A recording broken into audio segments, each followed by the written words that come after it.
Good morning, everyone. Live from Nashville, Tennessee, London, England, and India. My name is Ashish Parekh, and welcome to the kickoff episode of Love Talks. It's a podcast on relationships and other life topics. And today we are joined by a dear friend of mine, Prasanna Shivashankaraswamy.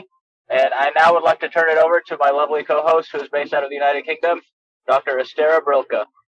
Hello, everyone. As Ashish just said, that's the first episode of our new podcast, The Love Talks. And that's all about romantic relationships and different topics that we are all interested in terms of our relationships, our romantic life, dating. So if you are interested, you want to know more, just listen to us. And today, the topic that we are going to discuss is about external interferences, external influences with relationships and marriages. External interferences is something that most likely the majority of people who are in a relationship or then in a marriage will sooner or later experience.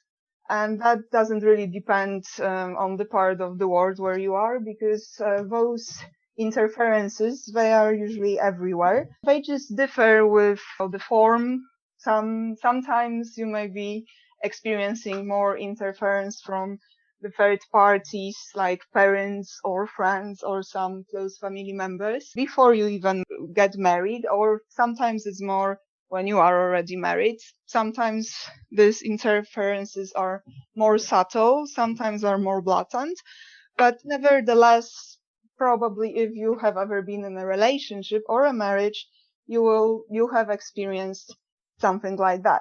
So this is today's topic, and we will talk about our experiences, about what we have seen around us, how to deal with that kind of situations in a productive manner so that we don't burn the bridges with our families or friends who interfere in our marriages or relationships, but at the same time, we don't let other people who shouldn't be in our relationship, we don't let them to basically manage our relationship. So we still make our own decisions with our partner.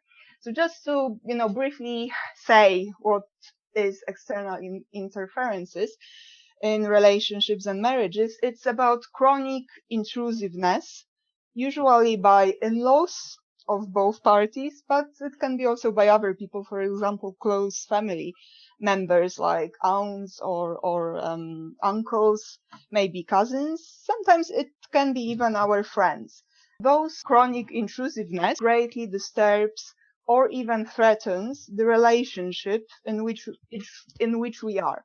That kind of interference from third parties, that is, well, maybe they even have good intentions, sometimes maybe not, but something that is not really helping us in having a healthy, independent relationship with our partner or spouse. I would like to start with a short discussion about how that kind of interferences look in different cultures, because, well, we have Ashish, who is from the US, we have Prasanna, who is from India, and I'm originally from Europe. I'm from Eastern Europe, but I also lived in Northern Europe. Now I live in Western Europe. So I've also experienced and seen that kind of interferences, well, we have them in Europe as well. It's not only more patriarchal culture. So guys, what is your experience with that kind of interferences? I mean, that's a good point you brought up, Dr. Estera. And I think like external influences or, interferences that you mentioned, I think like it varies from culture to culture. I think for me, with my parents having been born in India and then we migrated to the United States, I think the mindset kind of changes. So it's like you want to keep your Indian roots, but then you also have to be attuned to the American way of life. But what would you say, Prasanna? What's your opinion about that? Because you both guys, you were married, right? So, well, I haven't been married, but I was in long-term relationship. So, and I must say that I somehow was pretty much free from external influences in my relationships, because I just live very, very far away from my parents or family. So they never really had the chance to interfere too much. But as Ashish just said, Indian culture is quite quite specific. I have some Indian friends in the UK as well, and I've always heard from them that there's quite a lot of interference from close family members like aunties, uncles, even cousins. What's your experience, Prasanna, with that? Well, that's a great point to bring up, Doctor. So I'll have to tell you this. It's not just the human beings who are actually the external influences. So there's a lot more. So just to give an example, Mm-hmm. we are already in a far ahead era wherein we are already planning of going into Mars, but still people here in India, they actually depend on the horoscope of each of the bride as well as the groom. Ah, yeah, So right. Yeah, I know if that. there is no match, the wedding isn't done. So, and I have to say this, it's very sad to know. So, if you're getting an arranged marriage done, so if you're going to look for a match, the first thing they do is if the girl likes the boy likes the girl, and all that is done, Mm-hmm. the families like everything, and then they come to the point wherein they have to match the horoscopes. So, no matter if the relationship was, or let's say the families agreed to the Mm-hmm. bride and the groom, if the horoscope doesn't match, the marriage doesn't happen. Never That's ever. no, never ever. So it's Oh. a very rare scenario wherein they actually try to go ahead and get some corrections done. When I say Mm-hmm. corrections, there are corrections. So just like how so Yeah. basically, if you have a disease, you go to the hospital and get yourself treated. Same way, Uh-huh. if you have any problems in your horoscope, you have an option wherein you can try and get some corrective measures done, and it fixes it, and Wow. it actually takes care of things. Only if it Okay. is done in the right way and in the efficient way. So I have to tell, I myself am a living example for that. So, Okay. Yeah. Well, uh, we're yeah. listening. So the first thing is my marriage is a love marriage. I've been married to the love of my life for the past 9 years now. So it'll be 9 years next month. So we had our own ups and downs. So my wife's horoscope and my horoscope never matched. So there Okay. was a particular number that in India you have to match. So basically the maximum number is 36 and you have to Mm-hmm. get a minimum 18. So it's Mm-hmm. 50% at least it has to match. So surprise, surprise, me and my wife, we just matched 3 out of 36. Oh, That that's was quite no, low. it's too low, so nobody Yeah. gets married done. So so then yeah, obviously the first thing is wife wasn't from a good affluent background, so my parents were skeptical, and more importantly, my dad was still okay with the Mm-hmm. background, but he was more lean towards the horoscope part, so he wanted to engineer Okay. Okay. So technology. there's always something. There is always something. So Yeah. I stood my ground. That's the best thing I did. I had no issues from my in-law side. My wife's Mm-hmm. parents, they had no problem at all. So they were like, they just wanted me. They just had a liking to me. So they were like, anything that is in the best interest of both the bride and groom, we are fine with that. My dad tried to get it reasoned through my seniors in the family, that is his Mm-hmm. patriarchal side and my mom's side, my grandmother and all, but nobody could actually deter me. So I stood my ground because Mm-hmm. I had to stand by her. So finally, it came up to that junction wherein they had to bring in somebody who is actually a spiritual guy who Mm-hmm. fixes things like these. And he actually Okay. has done a lot for me right now. I have to accept that. Mm-hmm. So he brought in, he just said, all right, so this is the problem and this is how we can fix. And he said, if we get both of you married, it will eventually end up in a divorce Mm-hmm. because in your horoscope it is written that both of you are going to get Yeah. married again after this relationship. Ah. Well, I didn't want that, so neither did she. So we decided let's go ahead and try and get the corrective measures done. We got that done. We got that done the spiritual way, the Ah, whatever okay. things that had to be done. We got everything done. We are happily Mm-hmm. married today with two lovely kids around us. Mm-hmm. Yeah, we do have the regular Tom, Dick, and Harry quarrels that everybody has, Mm-hmm. every Mm-hmm. husband and wife has. So I that's why I always say it's not salt and pepper, it's always sugar and spice in a relationship. So that is how it has been. Mm-hmm. So yeah, so external influence Yeah, that's very, in very interesting what you said because, well, here in the Western culture, we don't really necessarily have that kind of horoscope things because, I mean, we have horoscopes, but it's not that important, obviously, as in your culture. But yeah, that's quite interesting that in some cultures, in some societies, those external influence, they are not limited to parents or the family, but there is, for example, something like whether your horoscopes match. So that's there is even more worse things that happen. So I'll give you an mm-hmm. example. So let's say that the parents have agreed, the bride and groom have agreed to each other, and this is an arranged Mm-hmm. marriage setup. So Mm-hmm. Mm-hmm. the parents have agreed, the families have agreed, everybody's still, the horoscope is matched. So now finally each and every family will have one or the other spiritual person Mm-hmm. whom they actually reach out for anything. So probably he's like their messiah. So it could be on Mm-hmm. the girl side or the boy side. So now let's say they all collectively go and they go to that person and say, sir, we are trying to get them married. Would you please bless us, sir? If that person says, well, you shouldn't get this wedding done, it's going to not Ah. go well.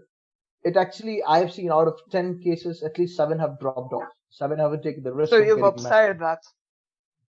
I've observed it, but I haven't gone through it Yeah, because yeah, we yeah, don't yeah, do this. yeah, of course, of course. Yeah, But you've that seen it also is. among your friends or family. Oh man, yeah, yeah, I Yeah, have done yeah. that. I've seen it.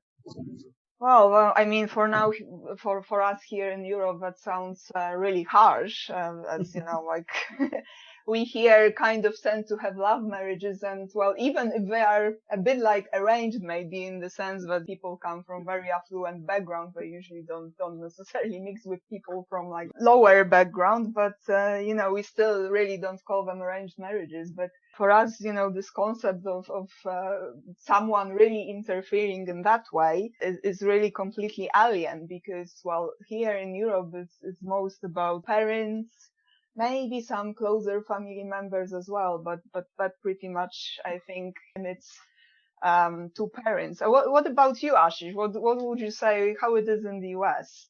Do parents or other people tend to interfere with marriages and relationships? Do they give, you know, good advice, but you shouldn't be dating this person or you shouldn't marry this person? How is it there? I think like it depends. Mm-hmm. Honestly, like I think in the USA, I think like people are a little bit more liberal than like Mm-hmm. other parts of the world that might be a little bit more conservative.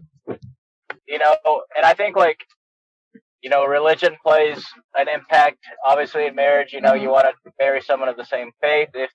But like if you have a love marriage and you fall in love and you make things work and the parents both disagree on the marriage and you and your spouse are still happy, then that's what should matter most. And I think now, like after COVID, people should realize that life is too short to be angry and that you should Mm-hmm. not hold any grudges. But in America, like I've seen so many mixed couples. Like, here in Nashville, I've seen, I just walk around the mall sometimes, and I see like an Indian girl with a white guy. They're holding hands. They look happy together. So I'm like, okay, I'm happy for them. And who am I to judge them on their happiness? Like, that would be almost like stupid for me to say, oh, you guys aren't happy, An Indian should only be with an Indian, or a white should only be with a white, or an African American should only be with an African American. No, like, Is it such a big issue in the US?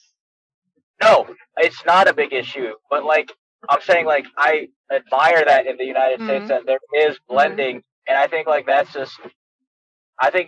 great because I think everyone in the world offers something great, and if you can find that partner who lifts you up and completes you, then by all means, it doesn't matter what their skin color is. It's the inside that matters the most, and that's what life is all Mm-hmm. about. If you find someone who you love despite her flaws, and a woman loves you despite your flaws, by all means, if you guys are in love, like don't let anything like take take you apart. You guys might have differences, things like that, but at the end of the day, if you guys fell in love in the first place, you can get through anything. It might take some time to get through it, but just stick with it, and hopefully it'll work out. Yes, that's true. That's I mean, here in Europe, of course, we have people of different colors of skin, different cultures, different religions. But I think that on the one hand, everyone in Europe is kind of like progressive, and no one wants to be called racist or that they discriminate someone because of skin color or their background. But um, there are issues with that too, because I remember when I was much younger, in Europe, there's this division between Western Europe, Eastern Europe, and the Balkans, like Eastern Europe, Balkans, and places like that are usually perceived as some lower level than Western Europe by Western Europeans. And I remember that when I moved abroad, if there were like relationships, let's say, between an English person and let's say a Polish girl, or well, the same like in Finland between a Finnish guy and a Russian girl, for example, people were a bit judging that kind of relationship. So you had those external influences also like in from that cultural, side. So I would say that people in Europe do not necessarily mingle that much, at least across that kind of boundaries that they have created themselves, like Eastern Europe, Western Europe. Of course, there are marriages or relationships between people from those different places, but they are not always that happy in the end. So because pretty often also because of the external influences. And in different parts of Europe, those influences also look differently because where I come from Poland.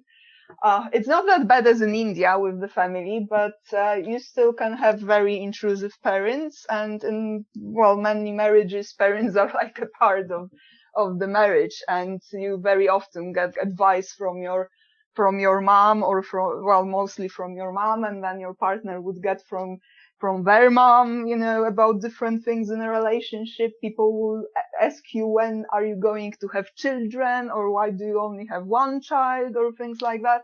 So that's something that's pretty usual from where I come. But I've also noticed that in Western Europe and different countries, I lived in Finland and now I live in the UK, there are also that kind of interferences from outside, but they look a bit differently maybe. In Finland, it was more subtle, but your future in-laws or your, let's say, potential in-laws could actually give you subtle signs that they don't like you because, you're from this country or not from some other country. And the same is in the UK. Here, everything is said between the lines. People do not really tend to mingle like with people from Eastern Europe, or even, if they are British, they don't really necessarily mix between the races that often, or definitely not between the social strata. So there are all those kind of influences, cultural or that comes from the family, that you still actually have, even if we think that we live in Europe, which is quite, individualistic, and everyone theoretically drive their life, you sit in the driver's seat, but nevertheless it still happens. So that's actually quite interesting. And if you think about that kind of influences that you maybe observed among your friends, from family members especially, what was like the main topic of that kind of influences? Because as I said, in Poland, it's usually about having kids. Why do you have one kid, not two kids, and things like that? Yeah, here in India, it's like the influences. There are a lot of influences. So the first thing is, you cannot you it's taboo here to have an interreligion marriage.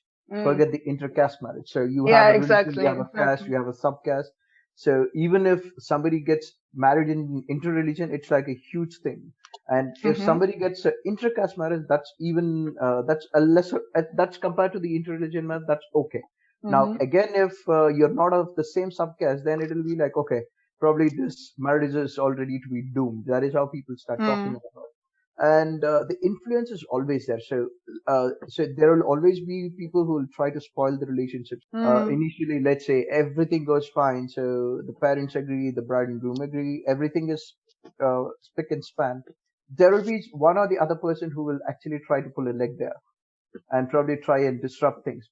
Probably, I don't know why. I believe somebody tries to get some kind of fun out of it, but in reality, that's too painful. Mm. Well, people would ideally say that India is progressing. The people here are actually going through. They're just evolving and everything. But still, when we actually come back home and say, "Hey, I'm actually in love with a girl. Can I go ahead and get married to her?" Our parents would be like, "Why? We'll have to go through the old Mm. way, because the old way will no longer work now, because in the old Mm-hmm. way the marriage wouldn't happen, wherein the bride wouldn't even see the groom at all. So Oh, okay. in my grandfather's time, my grandmother never actually saw my grandfather, and probably Mm. at the age when they got married they were a child. So my grandmother was Mm-hmm. 14 and my grandfather was 20, 21 or something. Mm-hmm. So they don't even know what's going on. So now, and they're stuck. They have to be there. So it's basically like in India, at least for the past 15 years, divorce and all was something really very, very rare to be seen. Now it is increasing because probably, yeah, they're just trying to mix everything, mix Yeah, passion because with lust. everything Yeah. changes, societies change. Because I remember I was born in 1980, so quite a long time ago. And I remember when I was a kid in Poland, divorce was something that, never really happened. Like, people usually attribute it to the fact that, the majority of Polish people are Catholics, and in the Catholic faith, you are not supposed to divorce. But I think that it wasn't necessarily even that. It was just like culture, society.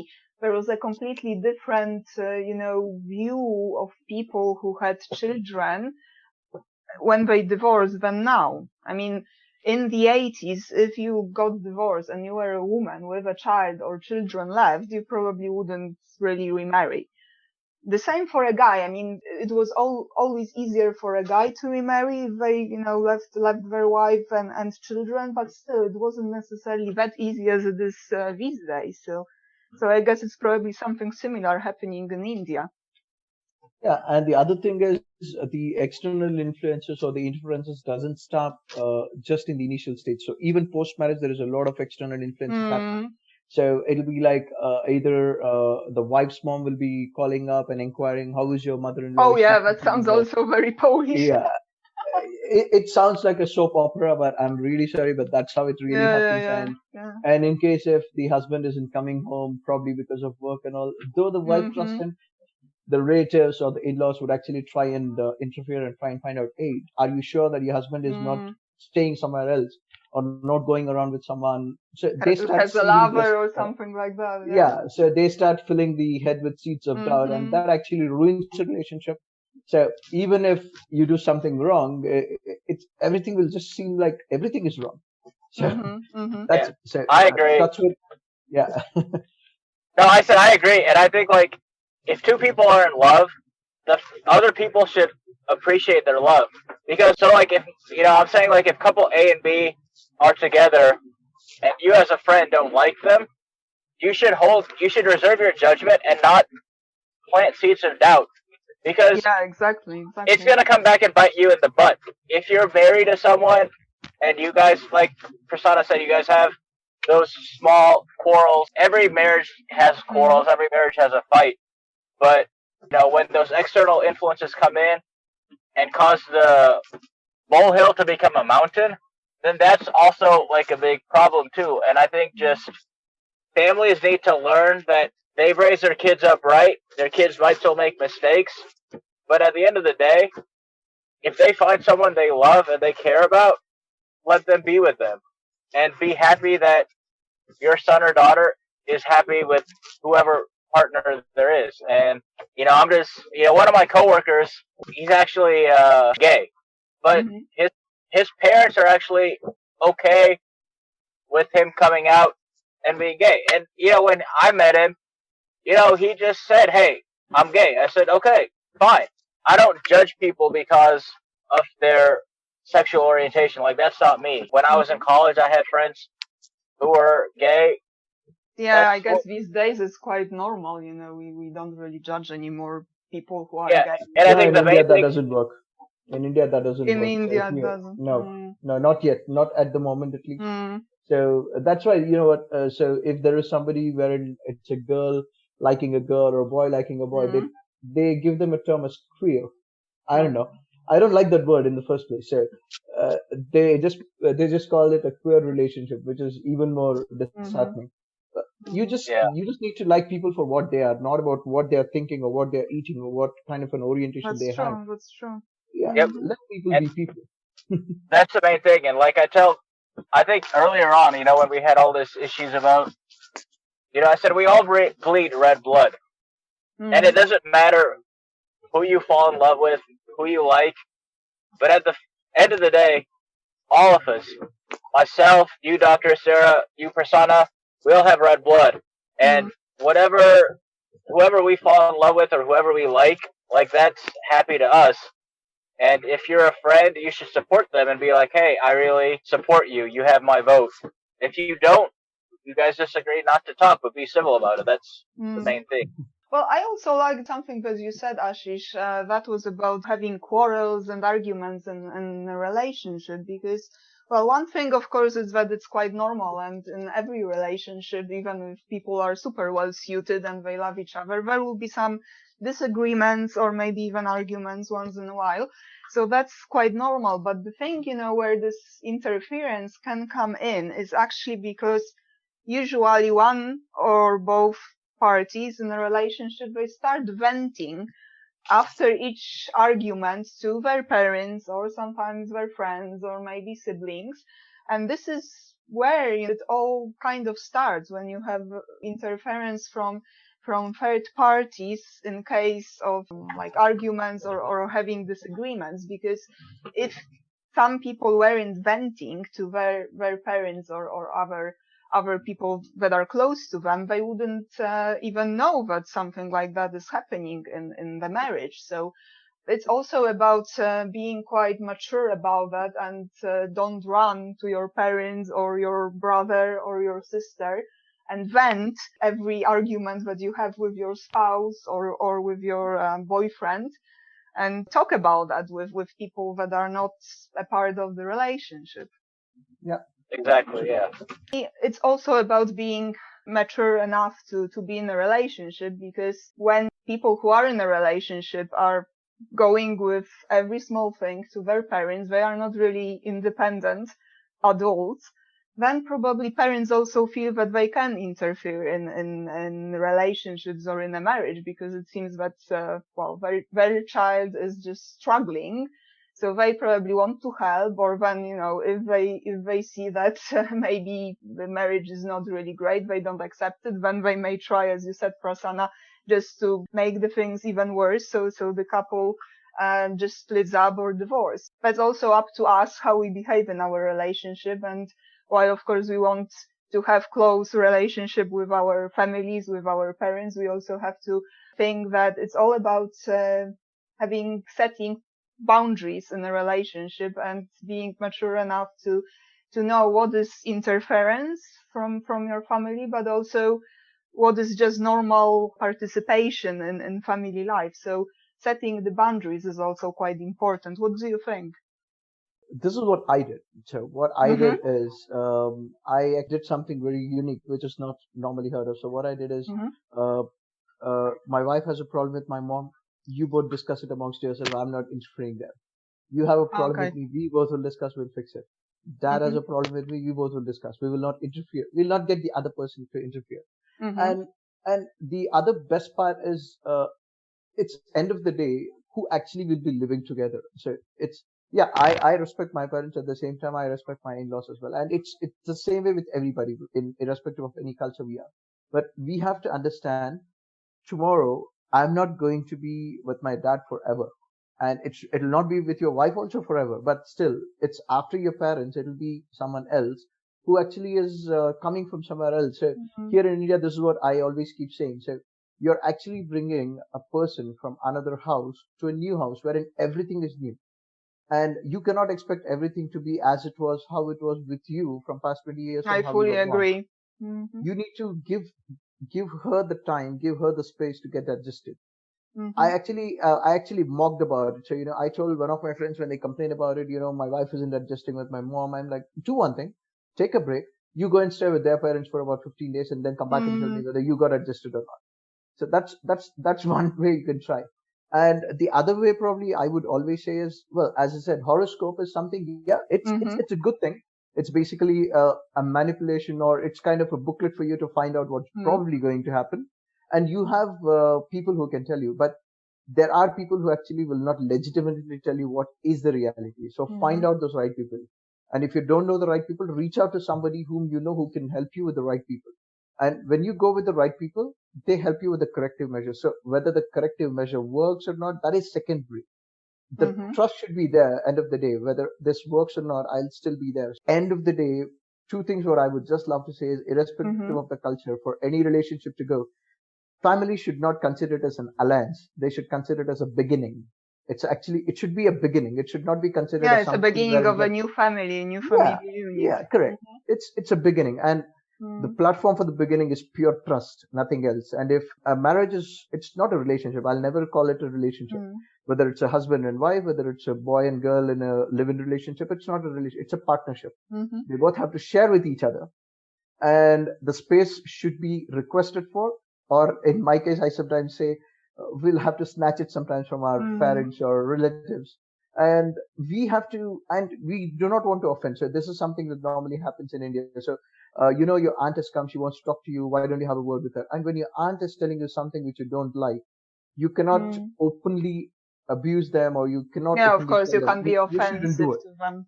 But at the same time, what normally is happening is 8 out of 10 people, they take it in their head, they go back and start comparing it with their existing relationship, whether it is really. My advice is don't listen it from here, just leave it in the other, because end of the day, your aunt is not living with you. It's your wife. Exactly. Yeah, and that's also something that most people who interfere should know about, or if someone has a problem like that in their marriage or relationship, they could have a conversation also with those third parties who are interfering.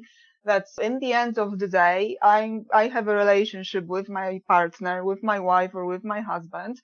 And that's like my family, because if you start interfering and if you start putting your expectations or your advice into this relationship, well, maybe in the end of the day it will just split. We will have to separate because we will not be able to get along anymore, and then in the end of the day I will stay alone because you will not stay with me, right? So maybe that is like one of the things that if someone is struggling with that kind of interference from different third parties, telling something like that in a polite and kind way can be helpful sometimes. Of course, maybe not one time, not two times, maybe you have to repeat it more often, but this is about setting those boundaries, as I spoke earlier.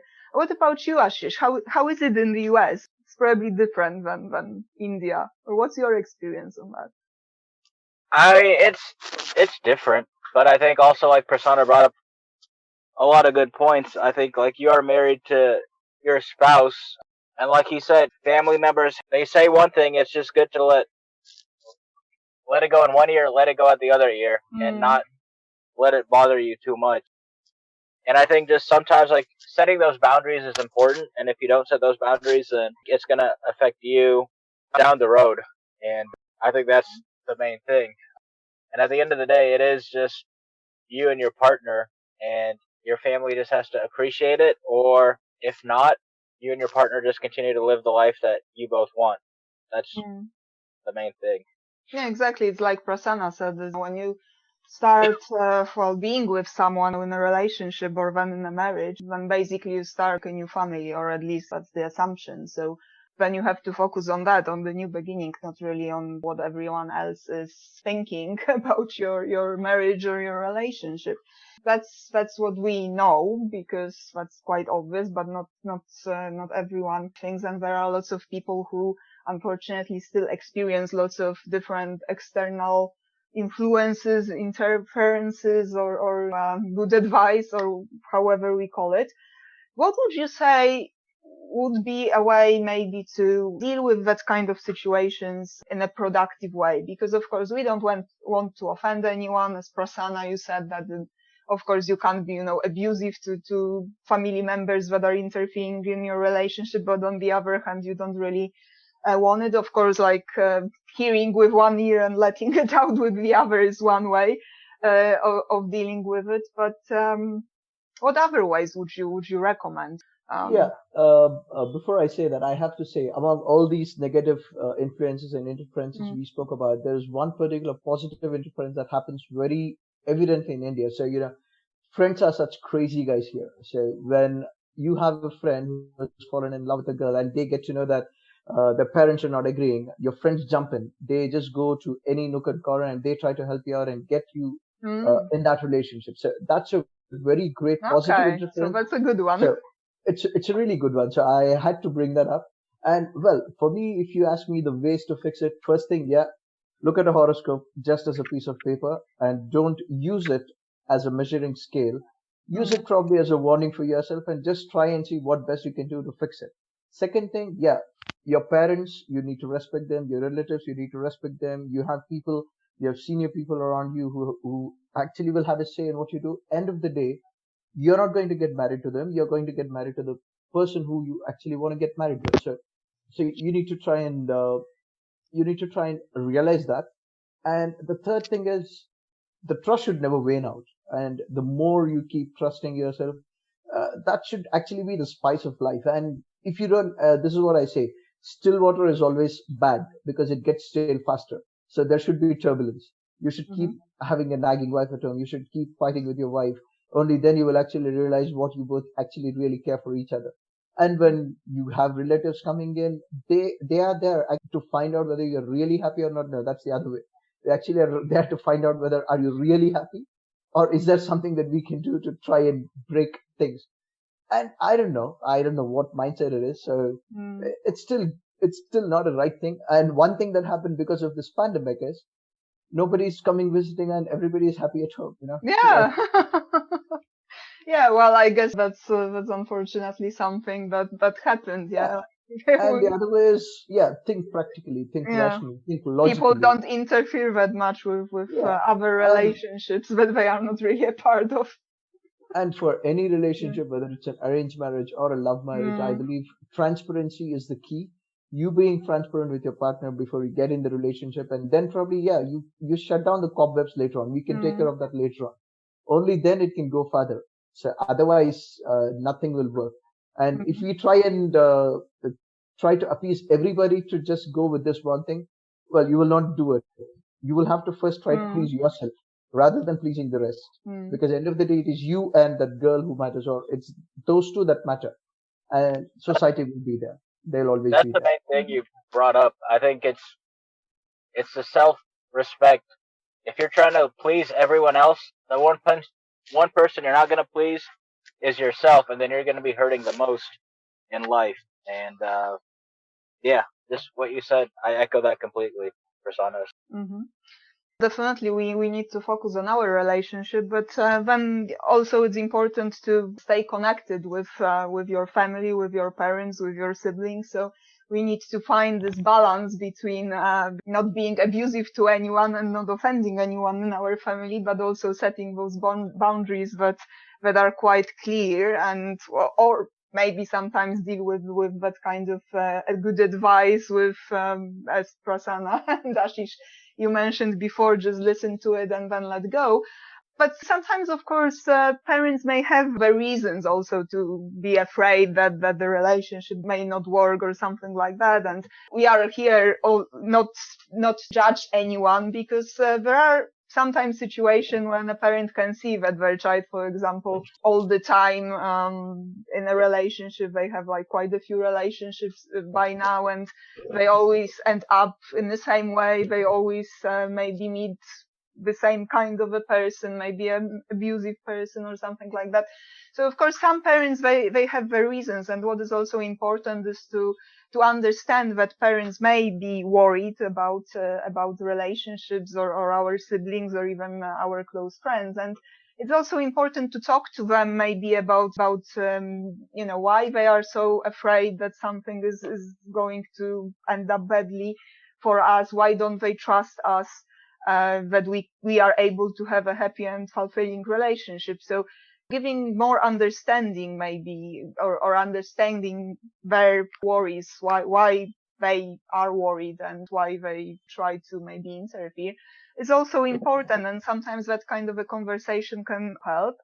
And in the end of the day, we have to also remember that, well, our parents, our families are usually, well, we don't want to sever all ties with them because of our relationship as well. And if we've been married for a while, if we have children, we are happy with our partner, then of course, sometimes maybe we even need to choose. There are families in which the conflict is really, then it's up to us. But if you're just starting dating Yeah. with So, mm, so what ideally would actually happen is no relationship is a fairy tale wherein the mm, husband and wife or the yes, girl and boy exactly. are completely great. So there may be differences with probably it's some differences which probably they cannot solve on their own. So yeah, Mm, what you mentioned was right. So you need to reach out to your parents, you need to reach out to your close people for advice. Now, you have to understand this way. Your parents will obviously give you advice from the experiences they have had. Probably Mm-hmm. they'll show you the right way, but whether you want to go that way or not is entirely in your call. So you cannot come back and sever ties with the relationship Mm. because my father Because your thinks this parents is the said right so. way. Yeah. No, it should be wherein it should be like, yeah, I'm going to take the advice, I'm going to do the permutation combination, then come up with the right output, and then do it the right way. Another thing is, I have no, there is no intent, should never be an intent of severing ties, even with your Mm. great aunts or uncles. We have to respect them, but we need to diabolically, or probably sometimes I say this diplomatically, we have to tell them what exactly they have to be. Well, you want to come home, have a cup of tea with us, you want to have a cup of coffee, please, you're welcome. You want to Mm-hmm. give us some advice, you're free to give us advice, but they are happy to do what they want to do. Whether you want to use it or not, it's again up to us to do. And relationships are really wonderful. It can be taken care of really well. And the only thing that needs to be done is you need to give time for any relationship. Mm-hmm. Nothing happens. And Nothing happens space. over. Yeah, that's also there, and nothing Mm-hmm. happens overnight. So initially, even when I got married, though we dated for about 2 years and got married, initially we had differences. And sorry to say this, but once my son was born, we started bonding more together Mm-hmm. because we started sharing the responsibility. Well, I'm not saying that it may work for the or the other Mm. relationships. It's up to them because I have seen many relationships break up after they've had a kid. Exactly, exactly. So, Because everything changes, the roles change, and so my food could be someone's poison and someone's poison could be my food. that's true. But again, it's you who have to take a call. And Mm-hmm. do not break barriers. Do not build walls. Don't burn bridges. You have to actually try to build bridges and keep your people around. You build a Mm-hmm. fortress and you put all of your people inside there so that they can Mm-hmm. still keep knocking you. At the same time, you're taking care of the wall out there. Mm-hmm. Yeah, That's it's how it works. important to give yourself and your relationship the time and also the space. Try to talk about this, as you said, maybe with a cup of coffee or a cup of tea, if possible, and if the other party is open for a conversation. And also, it's quite important, and if you have that kind of conversations, is pretty much to stay assertive, but at the same time, don't use like blaming or say like, well, I don't like when you come and give me advice or you ask me about that. It's more about, I would rather prefer that you don't ask me about when I'm going to have another child or something like that. That's just as an example, but more like use I instead of you, and more like being assertive instead of blaming others. So that would be that thing. And also, I wanted to ask both of you, what would you say is that kind of a balance that, of course, for everyone it works differently, and it's also depends on the culture and society and also a specific family. But where would you say is this border between involving or having other parties involved in the relationship, like parents, in-laws, siblings, and when is that point that it turns to intrusiveness or those kind of influences that we don't really have in our relationship? What's your idea of that kind of threshold, so to say? For me, I think initially, like Prasanna said, people can give their advice, but at the end of the day, it's your relationship. So if you're in a relationship, you're married, that's your choice. You made that choice to get married. And if for whatever reason the family just changes their mind over time, then that's on them. If they're unhappy, that's on them. But if you're happy and you're happy with your partner, then stick with it and don't worry about anyone else. And I think that's just the main thing that you can focus on and move forward with in life.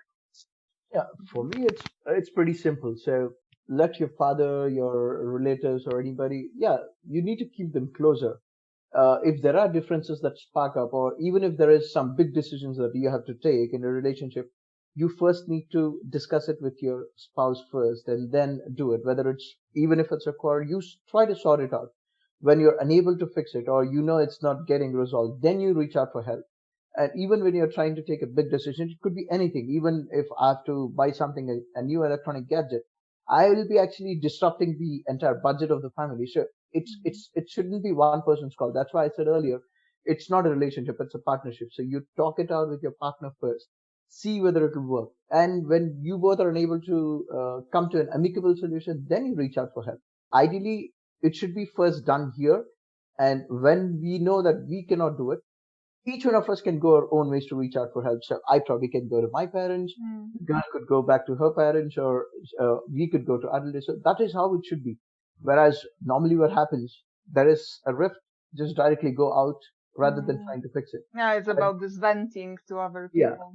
And when the Straight away. external people actually say, you should have actually talked about it first and resolved, you shouldn't have involved us, that is when you feel, well, I actually did something wrong. So that's the best way. And well, the key is, again, we cannot expect everything to be completely slow at the same time, completely rocky, turbulent. It's always going to be up and down. It's never a bed of roses, not a bed of thorns. How you take it is how you manage it, is what I would just add to say. Again, it's all in the relationship. And if there is not the trust factor, if there is not the understanding factor, and nobody's superior, that's the best thing that you have to always understand is each one is equal. Whether probably in India, normally what happens is the bride is always a couple of years younger than the guy, but they don't understand. Scientifically, the reason is because women think faster and way ahead than men. They're more mature, though they're younger at That's age. everywhere. It's quite, I would say, quite common that the guy is usually at least like 2 years older or something like that. It's not only India. Yeah, but if the guy actually tries to impose authority on the girl just because he's elder, it really doesn't make sense, because we are not running a rat race. We are actually doing, Exactly. neither are we doing business. We are in a partnership for life. So that is how it should be seen. I'm lucky. My wife is just 11 days younger to me, so it doesn't bring up any much differences, but still, we are still fine. Yeah, and I think that these days it's not that important anymore. What's the age difference? Because well, Yeah. I think that 20 years ago it was quite or even earlier it was quite the norm that the guy had to be older than the wife, basically at least like a year or two. Because I would say that in Poland at least, and I think other European countries as well. I mean, if the girl is or used to be much older, 4 years, 5 years, that was already considered quite a funny relationship in many aspects. But I think that is changing now, and probably people are getting more open-minded about that as well. So that's a good thing. And as we've spoke about so many things today, I guess we can summarize. There are different kind of external interferences in relationships, and it's not only when you are already married, but depending on the culture, it can be even before, like Prasanna said, lots of interferences before the marriage, including the horoscope and whether other people approve the marriage. I would say in Europe also, being approved as a couple by your parents or your in-laws is also important, because if that doesn't happen at the very beginning, then probably you can really expect troubles, and that doesn't matter whether it's Eastern Europe or Western Europe or Northern Europe. You probably prefer to have a husband or a spouse that is accepted by your parents, but of course sometimes can't do anything about it. But then also there are different influences or interferences when you are already married. As I said, I heard, for example, from my friends that parents or in-laws are pretty interested in their plans of having children, when they are going to have children, how many. So that's something which in Europe in many countries is, I think, the main topic of different interferences, unfortunately, and that's quite a private thing, really. You That's shouldn't. really common here as well. So Yeah, if you have one kid, then they'll be like, when are you yeah, going to have the next one? yeah, exactly.